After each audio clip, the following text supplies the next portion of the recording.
بسم الله الرحمن الرحيم. الحاقة ما الحاقة وما أدراك ما الحاقة كذبت ثمود وعاد بالقارعة فأما ثمود فأهلكوا بالطاغية وأما عاد فأهلكوا بريح صرصر عاتية سخرها عليهم 7 ليال و8 أيام حسوما فترى القوم فيها صرعى كأنهم أعجاز نخل خاوية فهل ترى لهم من باقية وجاء فرعون ومن قبله والمؤتفكات بالخاطئة فعصوا رسول ربهم فأخذهم أخذة رابية إنا لما طغى الماء حملناكم في الجارية لنجعلها لكم تذكرة وتعيها أذن واعية فإذا نفخ في الصور نفخة واحدة وحملت الأرض والجبال فدكتا دكة واحدة فيومئذ وقعت الواقعة وانشقت السماء فهي يومئذ واهية والملك على أرجائها ويحمل عرش ربك فوقهم يومئذ 8 يومئذ تعرضون لا تخفى منكم خافية فأما من أوتي كتابه بيمينه فيقول هاؤم اقرءوا كتابيه إني ظننت أني ملاق حسابيه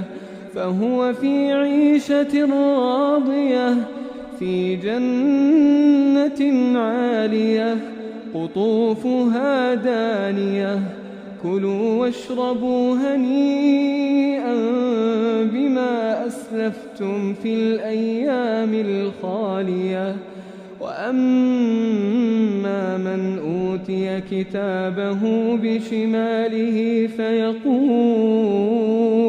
فيقول يا ليتني لم أوت كتابيه ولم أدر ما حسابيه يا ليتها كانت القاضية ما أغنى عني ماليه هلك عني سلطانيه خذوه فغلوه ثم الجحيم صلوه ثم في سلسلة ذرعها 70 ذراعا فاسلكوه إنه كان لا يؤمن بالله العظيم ولا يحض على طعام المسكين فليس له اليوم هاهنا حميم ولا طعام إلا من غسلين لا يأكله إلا الخاطئون فلا أقسم بما تبصرون وما لا تبصرون إنه لقول رسول كريم وما هو بقول شاعر